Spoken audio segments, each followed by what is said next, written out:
Please help my brother. He's been shot. He was caught in the crossfire. Please. Do you have a police clearance? Police, what? We don't have it. Please, he's bleeding Can you so deposit much. 500,000 now? 500,000. We don't have that kind of money. Please, doctor, please You help. don't know if this guy is even a rebel. He's not a rebel. I promise he's not. He was just in the wrong place at the wrong time. I'm truly sorry. We cannot take that He's risk. innocent. Oh God. Next!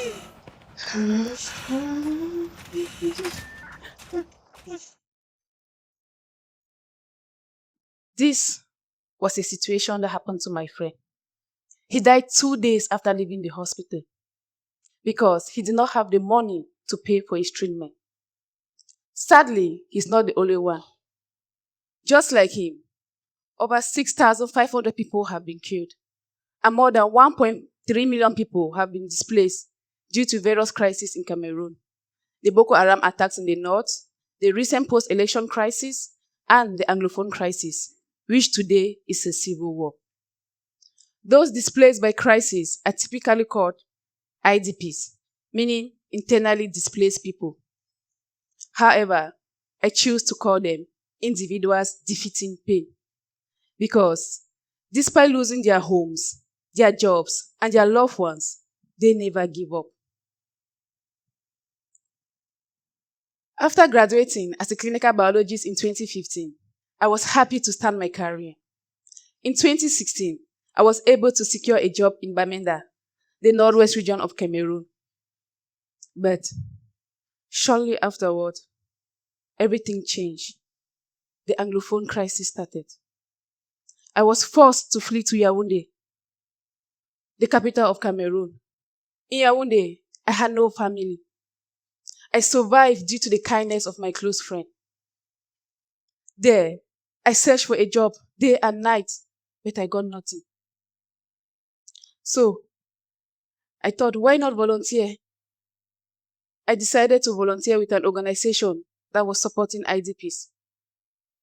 While volunteering, I met people just like me, displaced, struggling, and some dying of preventable diseases like malaria, a simple cold or cough, waterborne diseases, conditions that should never take a life.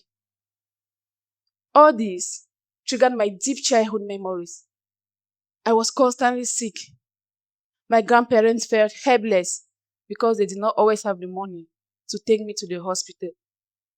I felt like a burden. Why was I the one always sick? Why me? People looked at me differently because of my condition.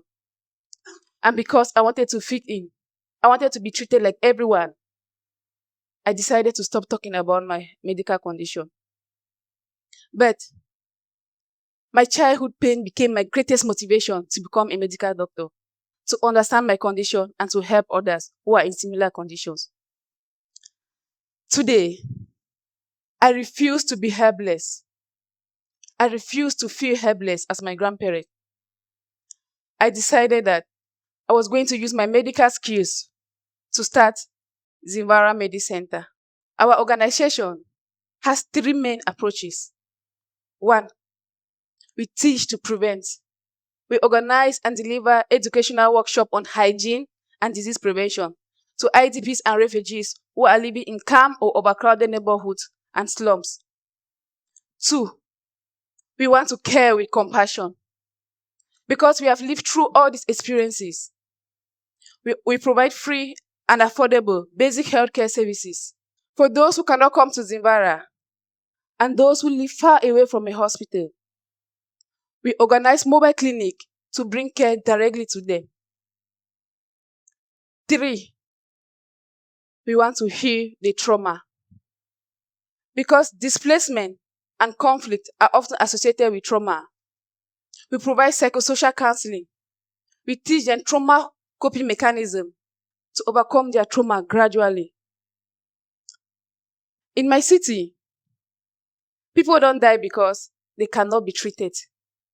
They die because the world did not look their way.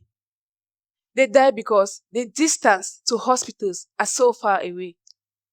They die because someone asked for their medical bill before they even cared. But when one community clinic decides that displacement is not a crime, when one team decides that trauma deserves a voice, and when one health professional decides that humanity comes first before that medical bill, then we start to rewrite the story. Zinvara medicentre is not just treating malaria, trauma, or poverty. We are trying to eliminate the idea that some lives matter less. So today, let me leave you with this. Healthcare is not a privilege we give. It is a justice we owe. Because access to healthcare should never depend on where you were born, what you fled, or what you fear. It should only depend on one simple truth, that we are all humans. Thank you.